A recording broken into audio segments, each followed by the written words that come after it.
that would be the president and the two chiefs of police.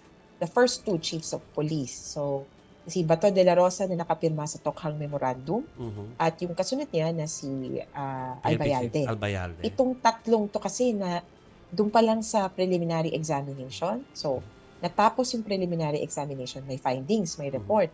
Binanggit na doon na oo, may krimen, tapos nag-ano na si prosecutor, mukhang ito yung mga may kasalanan. Pero nung nag-apply siya nung investigation, inulit niya yon at sabi niya, nilatag niya, gusto kong malaman, gusto naming alamin kung ano. Syempre, alangan namang sasabihin, gusto ko lang mag-investigate.